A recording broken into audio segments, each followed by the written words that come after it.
So we're going to take a look at the final exam practice. And so one of the first things that I want you to notice is that for an exam question like this, you could be given any one of the four following forms. So you could be given the chair form, or the Mills projection, or the Fisher projection, or the Hayworth projection. In this case, you were given the chair form. So what's the information that we can extract from that structure? Well, we can observe which hydroxyls are up and down. So in this case, at the 1 carbon, the hydroxyl is up. So if I think about how that would translate to a Mills projection, that means that this hydroxyl has to be a bold wedge, whereas in this case, this hydroxyl is down. Because this is down, it would have to be a dashed line. And so I can literally go around the structure, counting each of the carbons, to be able to identify which hydroxyls are up or down. Now that's valuable because I can take a Mills projection, or the chair, frankly, and convert that into a Hayworth projection. Remember, there's some distinctions here, right? For Mills, we use wedges and dashes, whereas for the Hayworth projection, we only use straight lines. And for the sake of ease or speed, you only have to include the hydroxyls. You don't have to include the hydrogens. And then if we're going to translate that to our Fisher projection, let's think about this, right? So carbon 1 is actually the aldehyde carbon that we have here. So if we look at carbon 2, if it's on the right, that means it's down. If it's on the left, that means it's up. So I can translate any one of these structures into a Fisher projection as well. Notice, right, I did get some other information here. It said beta D-glucopyranoside, which should tell me that this hydroxyl at the anomeric carbon, the 1 carbon, is in the up position. So if we think then about drawing the mechanism for the formation of a hemiacetal from the Fisher projection, there's a couple of things that we want to pay attention to. So I've boxed here the nucleophile and I've circled the electrophile. So notice here's my Fisher projection. I'm actually simply going to rotate that. So in this case, I'm going to rotate so that my aldehyde is here, and then I'm going to wrap that structure all the way around. So this CH2OH is the structure that I see here, and this hydroxyl at the penultimate carbon is the one that I see here. So notice what has a box around it is the nucleophile, what has a circle around it is the electrophile. How do I know that? Well, if I draw the resonance structure for the aldehyde, I would have an O- and a positive charge on the carbon. That positive charge means that the carbon is electrophilic. Now, if this hydroxyl group, as the nucleophile, attacks from the bottom, then it's going to form the beta anomer, where the hydroxyl is up. If, however, the hydroxyl attacks from the top, then it's going to form the alpha anomer, where the hydroxyl is on the bottom. Remember, that hydroxyl that we're talking about attacking, that's this oxygen here. And again, because we're in a slightly acidic environment, we can remove any of our H positives by using an A-. So if I think about this, drawing the resonance structure for the aldehyde, the oxygen has the negative charge, and the carbon has the positive formal charge. That means that it's going to be the electrophile. The penultimate carbon is the nucleophile, specifically the hydroxyl group on that penultimate carbon. This is an intra, not an intermolecular nucleophilic substitution, so it's going to form a ring. And we talked about how if you attack from the top, you can form the anomer, whereas if you attack from the bottom, you can form the beta. So this question, why would beta D-glucopyranose have low boiling point or a high boiling point? And why? So a high boiling point because glucose has 5 hydrogen bond donors, you can count them, those are the hydrogens, and 6 hydrogen bonds acceptors, those are the oxygens. That's a total of 11 possible hydrogen bonds. That's a lot of hydrogen bonds. So in order to vaporize glucose, you would have to break each of those hydrogen bonds in solution. The formation and reaction of proteins is critical in biochemistry. So if we think about this problem where we're asked to draw the structure of the tripeptide KTN, draw the predominant form at pH 7, assume all trans peptide bonds, and give the correct stereochemistry for the alpha carbons. We want to make sure that we can label both the N and the C terminus. So notice here, best way to start out this process is actually just to draw the base structure. So my amino group, carbon, carbonyl, nitrogen, carbon, carbonyl, nitrogen, carbon, carbonyl. Right? Then I can always add in whatever amino acid R group I've been given. That's by far the easiest way, I think, to draw these structures, and then it doesn't matter what 3-letter or 4-letter or 5-letter sequence you're given. So let's think about the table. So it says fill in the table for the charge of the peptide above to the nearest integer or half integer. You do not need a calculator. So if we think about that in terms of the structure, let's take a look. So what would this look like if it was fully protonated? Well, if it was fully protonated, this O- would be protonated, and that's really it, right? So we drew the structure at pH 7, and so if we add up the total number of charges, right?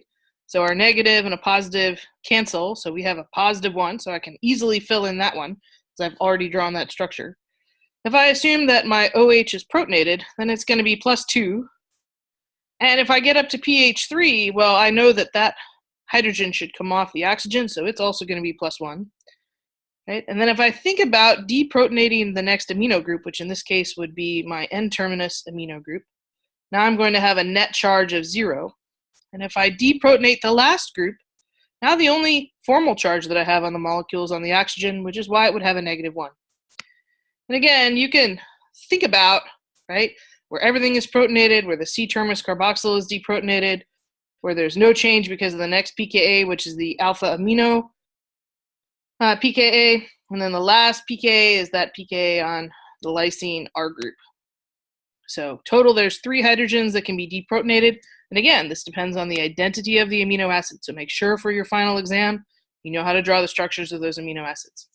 So it says, from your table, without doing any more calculations, specify a range for the possible isoelectric point of the peptide and give your reasoning.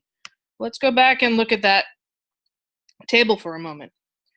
So we know that our isoelectric point range has to occur somewhere between +1 and -1, right? It's going to be close to 10, and the reason for that is the isoelectric point is the pH at which the amino acid does not migrate in an electric field. This is the pH at which there is no net electrical charge or formal charge. All right, we're taking a look at glycolysis. This is one of the central metabolic pathways. So the metabolic pathway of glycolysis is shown. You're going to complete the missing steps. And again, this just has to do with you being able to look at your starting material, recognize that I'm transferring a phosphate from ATP to alpha-D-glucose, generating ADP, and now my glucose with a phosphate. This glucose 6-phosphate then forms an ene-diol, which then forms a ketone. Notice an aldose versus a ketose, right? Aldehyde versus a ketone. And then this ketone, D-fructose 6-phosphate with ATP and a kinase, magnesium 2+, will generate the bisphosphate, D-fructose 1,6-bisphosphate and ADP. Technically, the answer is phosphofructokinase, but I will accept either one. The generic kinase is fine. So if we're thinking about understanding and we're drawing a reasonable complete mechanism for step 1 as shown, we're going to box our nucleophile, we're going to circle our electrophile. In this case, we have a really phenomenal leaving group. So our oxygen attacks, kicks the electrons up. When those electrons come back down, they kick out ADP. And I now have my phosphate. Notice I simplified this structure for the sake of drawing the mechanism. If there are components of that structure that aren't involved in the mechanism, you can exclude them. So what's our evidence? The hydroxyl on the 6-carbon is the nucleophile. The phosphate is an excellent leaving group. The nucleophile attacks the phosphorus, the electrophile, and then the electrons then reform the double bond to oxygen, kicking out ADP. This is a transfer of a phosphate, and it's going to require a kinase and then magnesium. Note, I didn't show the enzyme and the mechanism above. So how does pH affect the behavior of phosphates? Provide at least 3 examples of molecular structure and behavior of ATP. Make sure to reference any relevant pKa's. So if we think about phosphoric acid, it has a pKa of 2.12. If I take off one of those hydrogens, the next pKa is 7.2. That's taking off 2 protons. The last pKa is 12.4, which gives me the overall phosphate. These steps are going to occur in places like glycolysis, step 1, step 3, step 7, step 10, as well as the oxidation to acetyl-CoA. If If I think about nucleophiles and electrophiles that are hidden throughout biology, as are oxidations and reductions, it's useful for me to think about why amines are considered bases, and what might be the difference between an aliphatic and an aromatic base. So, a compound that can donate an electron pair to an acceptor is a Lewis base. Aliphatic bases are isolated lone pairs, and they tend to be stronger bases. Aromatic bases are lone pairs in resonance, and therefore they're going to be weaker bases. Formation of a Schiff base typically occurs between an amine such as ethylamine and a carbonyl group such as 2-pentanone. Draw the mechanism below. Remember, we need to draw our resonance for the carbonyl. That's going to show us our electrophilic carbon. Our amine, in this case, is a moderate nucleophile. It's going to attack that electrophile. Then, right, we can assume that we have some acid present, but in this case, this is also an ammonium salt. So I can deprotonate one of these hydrogens because they're more acidic than just the hydrogens that I see here. I'm forming water, and now I have two choices. Either I can form the imine, where water leaves, and I have this structure, or I can have another nucleophile attack, in this case another amine. And so you can keep going, right? In this case where you deprotonate, right, and form a structure like this. So the electrophilic carbon of the ketone is attacked by the amine nucleophile. The ion can form multiple products through additional amines such as other nucleophiles, or water leaves and an imine is formed. The imine is shown up here. Right? The multiple nucleophilic substitution product is shown here.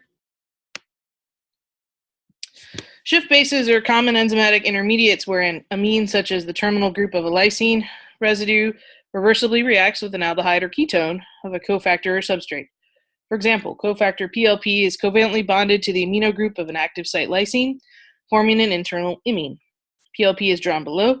Draw the reaction of PLP with lysine. So here's PLP.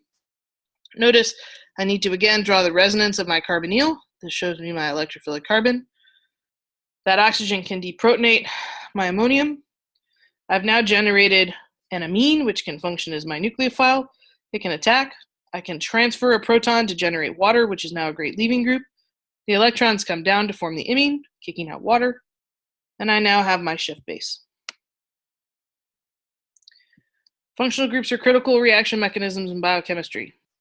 So, first off, before I can do anything, I have to be able to draw and label all functional groups. So take a look here. I've given a key, green, green, blue, red, black. So in this case, right, I've drawn in my structures and labeled as well. And then at the same time, to make my life a little bit easier, I've also classified them. Notice, right, for the carbonyl containing, they could also be oxygen containing. I recognize this. So you could also put circles here as well. And a circle here as well. So, but those are the general classes. So how many functional groups have lone pairs? Arrange the functional groups according to the number of lone pairs.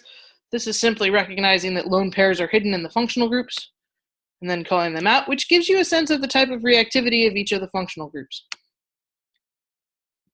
All right, when we think about structure and function, we know those relationships are significant. So if we think about assigning RNS to the following common medications for allergies and bronchodilation, they're ephedrine and pseudoephedrine. We can do that literally by assigning priorities. And remember, if it's clockwise, then it's going to be R. If it's counterclockwise, then it's going to be S. Note these two are enantiomers, as are these two. These are going to be diastereomers, as are these. These two are diastereomers. Draw the mechanism for the decarboxylation of malonic acid. Redraw the molecule if necessary. The reason why we redraw the molecule is to create this cyclic transition state. Notice the oxygen takes the hydrogen. The electrons from that bond come down to form the other double bond, which is necessary for CO2. And because carbon can't have pentavalent bonds, I kick out this bond, right? And I form this intermediate, which then tautomerizes from the enol to the keto species. So the loss of carbon dioxide is decarboxylation. You rotate the malonic acid into a pseudo six-membered ring conformation. This is a cyclic transition state. This results in an enol that tautomerizes to the carbonyl compound, starting with the with protonating the carbonyl, you then break the OH bond and form the pi bond. You break the carbon-carbon double bond and make, you break the carbon-carbon single bond and make the carbon-carbon double bond. This is all concerted, happens all at the same time. How is the mechanism for the formation of ADP from AMP different from the formation of NADH from NAD+? So NAD+ to NADH is an oxidation reduction mechanism, whereas AMP to ADP is a nucleophilic substitution, where phosphate is the leaving group. Or in this case, right, what's being added on to ADP. And then if we think about primary metabolites, in addition to carbohydrates, you've studied the nucleotides. So hopefully at this point you're comfortable drawing in the hydrogen bonds and labeling them. I want you to think about how you would draw ADP. Label the anomeric carbon. So in this case, this is your anomeric carbon. The box around 5' is here. This is your 5'. Right, so right here. Right, so 1, 2, 3, 4, 5. That's 5'. 1, 2, 3. That's 3'.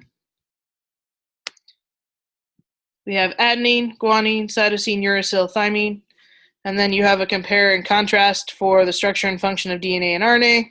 Provide at least 3 similarities and 3 differences. So here's structure, here's function. So DNA is going to be double-stranded. It's deoxyribose, it's thymine, carries genetic instructions. mRNA is single-stranded. It's ribose and uracil. It's messenger RNA, whereas tRNA is transport of amino acids, and rRNA makes proteins. And that, folks, is it. If you have any questions, please don't hesitate to contact me. Hope you have a great night.